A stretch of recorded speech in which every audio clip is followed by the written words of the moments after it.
जय राम बेटा। राम जी राम राम जी, सबको राम राम जी, राम जी। सबको बना राम भाभी राम जी, राम राम सबको जी। जय बना जय भाभी सबको राम राम राम जी। राम राम जी, राम सबको राम जय जी। जय राम, सबको जय जय सबको राम। राम राम जी। कल हमने मुझे लगता है 20 श्लोक तक पढ़ लिया था, है ना? हाँ बेटा, कृष्णाय, 20 श्लोक तक पढ़ा। हाँ जी। जी बेटा। कृष्णाय वासुदेवाय हरे परमात्मने प्रणतक्लेशनाशाय गोविंदाय नमो नमः। जय जय राधा वल्लभ श्री हरिवंश, जय जय श्री वृंदावन श्री वनचंद, श्री कृष्ण गोविंद हरे मुरारे, हे नाथ नारायण वासुदेव। राधे कृष्ण कृष्ण कृष्ण राधे राधे, हरे राम राम राम हरे हरे, हरे कृष्ण कृष्ण कृष्ण हरे हरे, हरे राम राम राम हरे हरे। वन्दे नवघन श्यामं द्विभुजं मुरलीधरं लसत्पीठपटं रम्यं सराधं पुरुषोत्तमं गोवर्धनाधरं वन्दे गोपालं गोपरूपिणं गोकुलो उत्सवम् ईशानं गोविन्दं गोपिकाप्रियम्। निर्मानमोहाजितसङ्गदोषा अध्यात्मनित्या विनिवृत्तकामा द्वन्द्वैर्विमुक्ता सुखदुःखसंज्ञे गच्छन्त्यमूढा पदं व्ययं तत्, गच्छन्त्यमूढा पदं व्ययं तत्।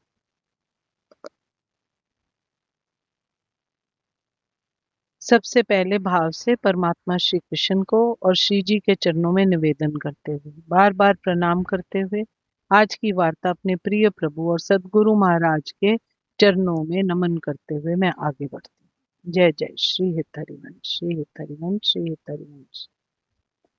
कल हमने लास्ट में ये पढ़ा था विराट रूप, श्लोक संख्या नंबर 19 करते हुए आगे बढ़ते हैं।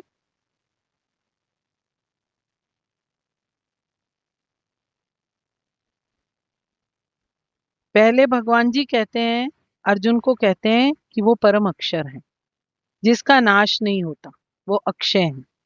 ये भी कहते हैं जब कुछ भी नहीं था तो भी वो थे।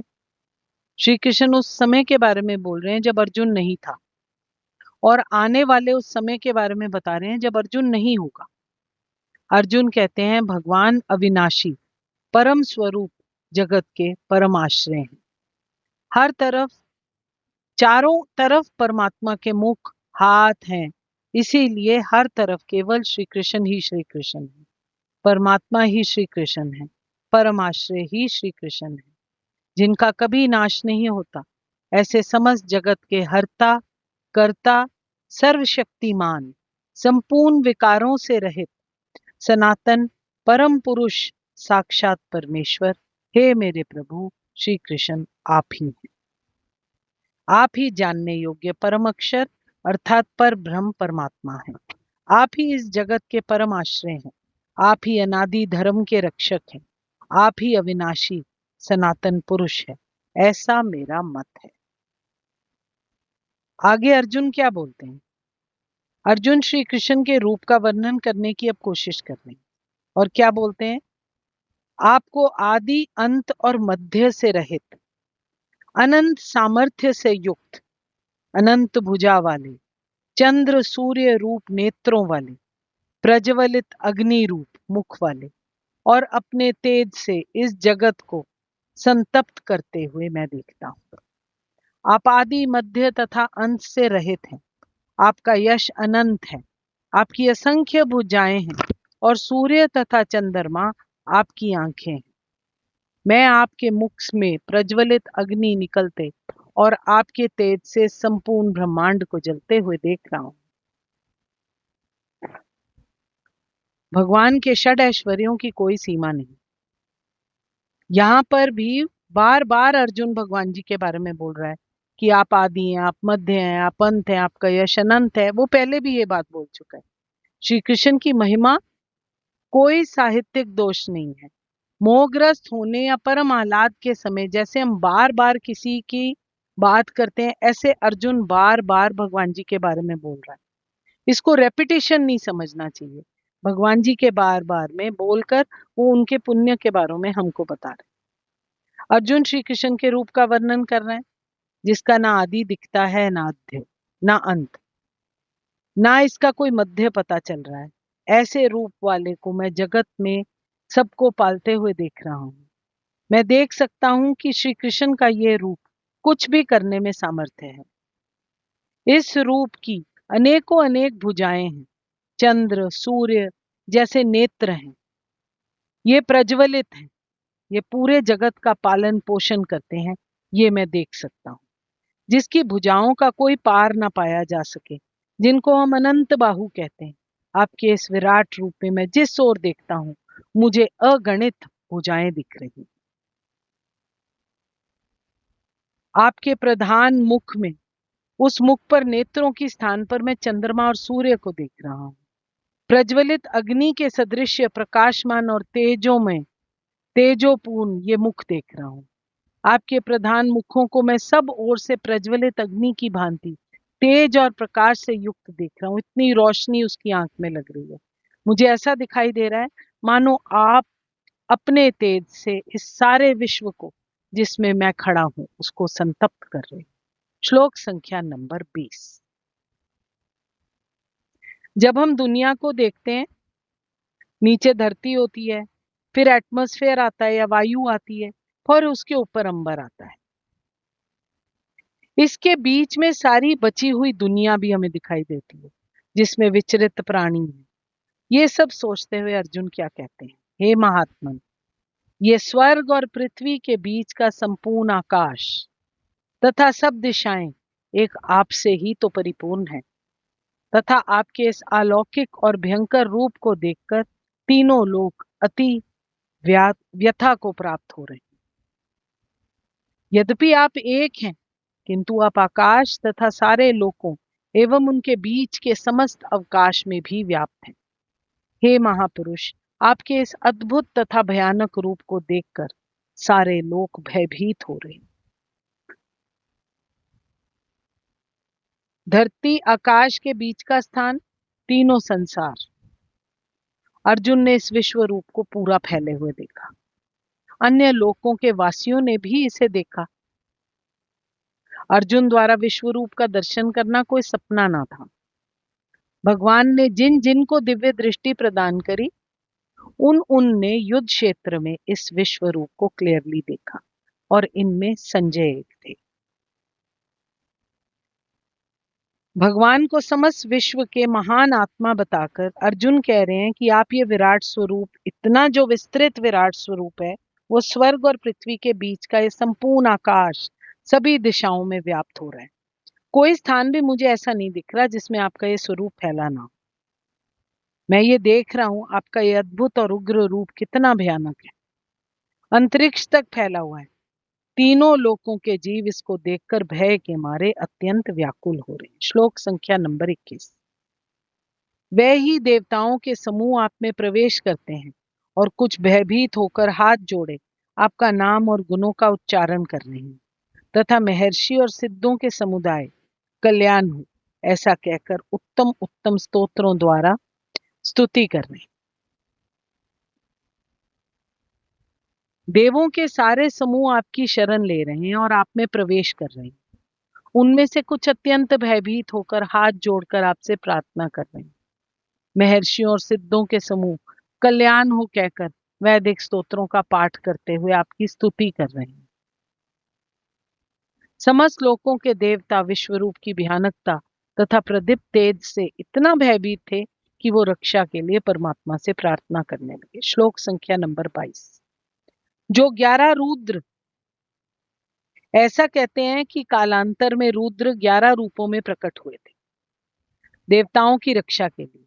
उसी तरह आदित्य, वासु, वसु भी देवता हैं। तो श्री कृष्ण का विराट रूप है वो इस सब के अंदर बसा हुआ है। जो 11 रुद्र और 12 आदित्य तथा 8 वसु, साध्यगण, विश्वदेव, अश्विनी कुमार, मरुतगण, पितरों का समुदाय, गंधर्व, यक्ष, राक्षस और सिद्धों के भी समुदाय हैं, वे सभी विस्मित होकर आपको देखते हैं। देवों के सारे समूह आपकी शरण ले रहे हैं प्रभु, और आप में प्रवेश कर रहे हैं। उनमें से अत्यंत भयभीत होकर हाथ जोड़कर कई आपकी प्रार्थना कर रहे हैं। महर्षियों और सिद्धों के समूह कल्याण हो कहकर वैदिक स्तोत्रों का पाठ कर रहे हैं और आपकी स्तुति कर रहे हैं। शिव के विविध रूप, आदित्यगण, वसु, साध्य, विश्वदेव, दोनों अश्विनी कुमार, मरुतगण, पितृगण, गंधर्व, यक्ष, असुर और सिद्धे, ये भी सभी आपको आश्चर्यपूर्वक देख रहे हैं।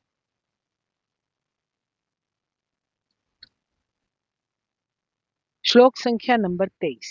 हे महाबाहु, आपके बहुत मुख और नेत्रों वाले, बहुत हाथ, जंघा और पैरों वाले, बहुत उदरों वाले, बहुत सी दाढ़ों के कारण अत्यंत विकराल महान रूप को देखकर सब लोग व्याकुल हो रहे हैं तथा मैं भी व्याकुल हो रहा हूं।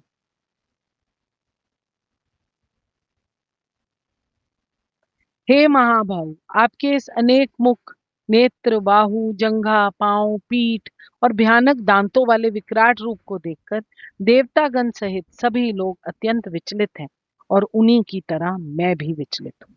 इसका मतलब भगवान जी जब भी संसार में कुछ आउट ऑफ द ऑर्डिनरी करते हैं तो सारे लोग चकित रह जाते हैं, सारे लोग डर जाते हैं, भयभीत हो जाते हैं।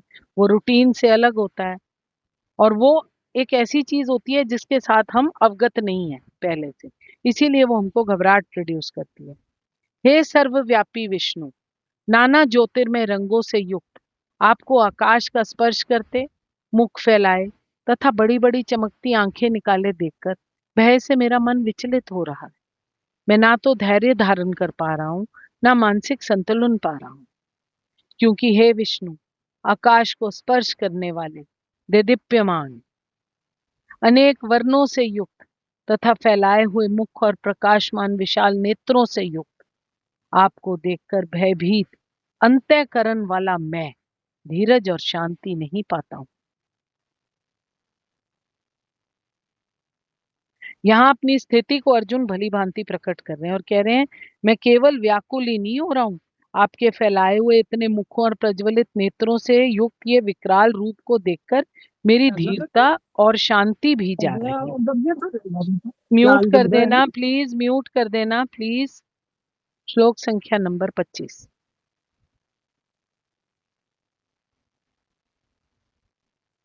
भगवान जी का भयंकर विकराल रूप बहुत ह्यूज था, लार्जर देन लाइफ, चारों ओर फैला हुआ है, मुख भुजाएं हर तरफ हैं और अर्जुन का अब दिशा बोध खत्म हो गया। जैसे कोई एक सेंट्रल पॉइंट अगर हमको दे दिया जाए, उसके आसपास जो कुछ भी हो रहा होता है उसको हम देख और समझ सकते हैं, पर अगर सेंट्रल पॉइंट का कोई फिक्स जगह ना हो, जैसे कि आपकी एक समुद्र के बिल्कुल बीच में आसमान बादलों से घिरा हो और उसके बीच में आपकी नाव हो, तो आपको लोकेशन कैसे पता चलेगी, डायरेक्शन कैसे फील होगा? जंगल में फंस गए हो, डायरेक्शन कैसे फील होगा? हमें तो पता नहीं, क्योंकि सारे पेड़ एक जैसे लगते हैं। अर्जुन बिल्कुल ऐसा फील कर रहा है। हे देवेश, हे जगन निवास, आप मुझ पर प्रसन्न हो। मैं इस प्रकार से आपकी प्रलय अग्नि स्वरूप मुखों को तथा विकराल दांतों को देखकर अपना संतुलन नहीं रख पा रहा। मैं सब ओर से मोहग्रसित हो रहा हूँ। दाढ़ों के कारण विकराल और प्रलय काल को अग्नि के समान प्रज्वलित आपके मुखों को देखकर मैं दिशाओं को नहीं जानता हूँ, सुख भी नहीं पा रहा हूँ। इसलिए हे देवेश, हे जगन निवास, आप प्रसन्न हो जाओ। जैसे कोई बहुत क्रोधित हो, हम उसको पटाने की कोशिश करते हैं, मनाने की कोशिश करते हैं, उसको किसी तरीके से समझा बुझाने की कोशिश करते हैं। अर्जुन भगवान जी से स्तुति करते हैं। आप समस्त देवताओं के स्वामी हैं, आप सर्वव्यापी हैं, संपूर्ण जगत के परम आधार हैं। ये तो मैंने पहले ही सुन रखा था, उसको बोल रहे हैं, भगवान जी को बोल रहे हैं, और मेरा विश्वास भी था कि आप ऐसे ही हैं, पर आज मैंने आपका विराट रूप अपने प्रत्यक्ष देख लिया है। कोई संदेह नहीं है मुझे कि आप इतने ग्रेट हो प्रभु, आपका प्रभाव तो मैंने प्रत्यक्ष देख लिया, परंतु आपके इस विराट रूप को देखकर मेरी बड़ी शोचनीय दशा हो रही है। मेरा सुख, शांति, चैन, धैर्य सब खत्म हो गया है। यहाँ तक कि मुझे दिशाओं का भी ज्ञान नहीं रहा। दया करके आप मुझ पर अपने विराट रूप को शीघ्र समेट लें। श्लोक संख्या नंबर 26 और 27।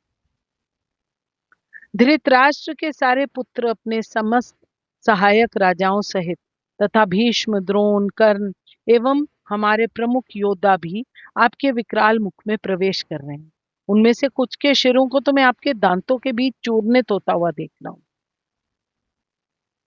अर्जुन देख रहा है कि विपक्ष के नेता भीष्म, द्रोण, कर्ण, धृतराष्ट्र, उसके सारे पुत्र, सैनिक, अर्जुन के भी कई सैनिक खत्म हो रहे हैं, विनिष्ट हो रहे हैं।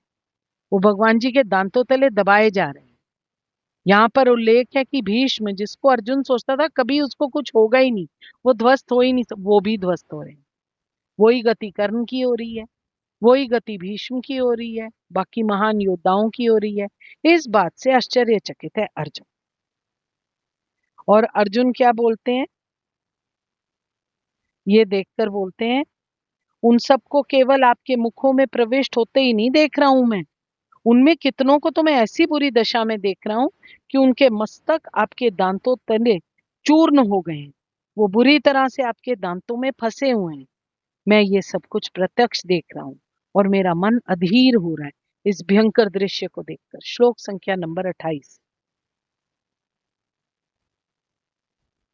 जैसे नदियों के बहुत से जल के प्रवाह स्वाभाविक ही समुद्र के ही सन्मुख दौड़ते हैं, अर्थात समुद्र में प्रवेश करते हैं, वैसे ही वह नरलोक के वीर भी आपके प्रज्वलित मुखों में प्रवेश कर रहे हैं।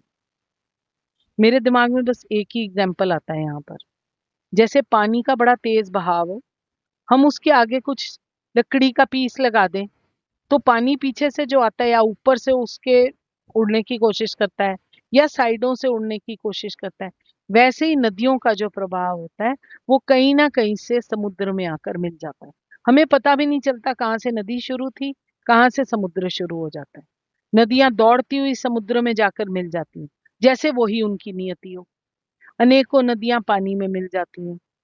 ऐसे ही नरलोक के बहादुर वीर जीव का सत्य, उनकी मृत्यु, ये सब कुछ देख रहे हैं। यहाँ पर केवल एक सत्य साबित होता है कि एक दिन सब कुछ परमात्मा में लीन हो जाना है। योद्धा कर्म करते हुए युद्ध भूमि पर अपने प्राण त्याग देंगे और श्री कृष्ण को ही प्राप्त होंगे। जिस प्रकार नदियों की अनेक तरंगे समुद्र में प्रवेश करती हैं, उसी प्रकार ये समस्त महान योद्धा भी आपके प्रज्वलित मुखों में प्रवेश कर रहे हैं।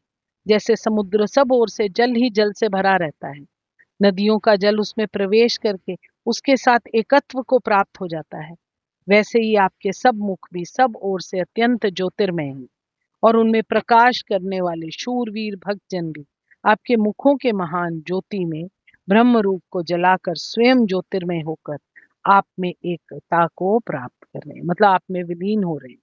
श्लोक संख्या नंबर 29। मैं समस्त लोगों को पूर्ण वेग से आपके मुख में उसी प्रकार प्रविष्ट होते देख रहा हूं जिस प्रकार पतंगे अपने विनाश के लिए प्रज्वलित अग्नि में कूद पड़ती हैं। जैसे पतंगे मोहवश नष्ट होने के लिए प्रज्वलित अग्नि में अति वेग से दौड़ते हुए प्रवेश करती हैं, वैसे ही ये सब लोग भी अपने नाश के लिए आपके मुख में अति वेग से दौड़ते हुए प्रवेश कर रहे हैं। आप उन संपूर्ण लोगों को प्रज्वलित मुखों द्वारा ग्रास करते हुए सब ओर से बार बार चाट रहे हैं। हे विष्णु, आपका उग्र प्रकाश संपूर्ण जगत को तेज के द्वारा परिपूर्ण करके तपा रहा। हे विष्णु, मैं देखता हूं कि आप अपने प्रज्वलित मुखों से सभी दिशाओं के लोगों को निगले जा रहे हैं। आप सारे ब्रह्मांड को अपने तेज से आपूरित करके अपनी विकराल झुलसती किरणों सहित प्रकट हो रहे हैं। अग्नि की भयानक लपटें आपसे निकल रही हैं। अपने उन विकराल मुखों से आप समस्त लोगों को निगले जा रहे हैं। इतने पर भी अतृप्त भाव से बार बार आपकी जीभ लपलपा रही है। आपके अनंत अत्यंत उग्र प्रकाश के भयानक तेज से सारा जगत अत्यंत संतप्त हो रहा। श्लोक संख्या नंबर 31। मुझे बतलाइए कि आप उग्र रूप वाले कौन हैं? हे देवों में श्रेष्ठ, आपको नमस्कार हो। आप प्रसन्न होइए। आदि पुरुष, आपको मैं विशेष रूप से जानना चाहता हूँ, क्योंकि मैं आपकी प्रवृत्ति को नहीं जानता। हे देवेश, कृपा करके मुझे बतलाइए कि इतने उग्र रूप में आप कौन हैं। मैं आपको नमस्कार करता हूँ। कृपा करके मुझ पर प्रसन्न हो जाइए। आप आदि भगवान हैं। मैं आपको जानना चाहता हूँ, क्योंकि मैं नहीं जान पा रहा हूँ कि आपका प्रयोजन क्या है। श्लोक संख्या नंबर 31 से कल दोबारा पढ़ेंगे। कृष्णाय वासुदेवाय हरे परमात्मने प्रणतक्लेश नाशाय गोविंदाय नमो नमः। आज की वार्ता श्री जी के चरणों में निवेदन करते हुए, महाराज जी के श्री चरणों में प्रणाम करते हुए, आपके हृदय भाव प्रभु, मेरे हित प्रभु को नमन करते हुए। हे प्रभु, केवल आपकी कृपा से त्याग, ज्ञान और भक्ति की संपत्ति प्राप्त की जा सकती है। जन कल्याण का पथ मिल सकता है, जीवन का लक्ष्य प्राप्त हो सकता है। मैं अनपढ़ अल्पज्ञ इस गहन विषय को छूने का साहस नहीं कर सकती थी। इतनी क्षमता नहीं है मेरी। विज्ञ जन मुझे ना समझ जानकर क्षमा कर दीजिएगा। जो कुछ इसमें अच्छा है वो मेरे ताज चरण, मेरे गुरु महाराज का प्रसाद है, उसको स्वीकार करिए। यदि किसी को अच्छा लगे तो अपने ठाकुर जी मेरे हित प्रभु से प्रार्थना करने की कृपा करें कि हम सबको रस रूपा भक्ति प्राप्त हो, जीवन का चरम फल प्राप्त हो। ये विनती है प्रभु आपसे, अपने चारों हाथों की छाया हम पर हमेशा रखना मेरे प्रभु। हरे नमः, हरे नमः, हरे नमः। प्रभु, हमसे अच्छा आप हमें जानते हैं, क्योंकि कल क्या होने वाला है ये हमें नहीं पता, आपको पता है। जैसे हमारा मंगल हो, हम आपकी शरण में हैं। आप हमको वही सद्बुद्धि दीजिए, वही आचरण करवाइए, वही हमसे बात बुलवाइए जिससे हमारा मंगल हो। हमारी वाणी में बैठ जाइए, हमारे हृदय में पधारिए। जय जय सीताराम, जय जय राधे श्याम। सबसों हित निष्काम मति, श्री वृंदावन विश्राम। श्री राधा वल्लभ लाल को हृदय ध्यान मुख नाम। तनी राखे सत्संग में मनी प्रेम रस भेद। सुख चाहत हरिवंशित कृष्ण कल तरु से। निकसे कुन थाड़े भय भुजा परस्परन। श्री राधा वल्लभ मुख कमल निरखे नैन हरिवंश। रसना कटो जो अनरटो निरखे अनफुटो नैन। शवन फुटो जो अनसुनो बिन राधा यशवैन। ओम श्री राधा कृष्ण प्रीति अर्पणमस्तु। ओम श्री राधा कृष्ण प्रीति अर्पणमस्तु। ओम श्री राधा कृष्ण प्रीति अर्पणमस्तु। जय जय सीताराम, जय जय राधे श्याम। श्री हित हरिवंश, श्री हित हरिवंश, श्री हित हरिवंश।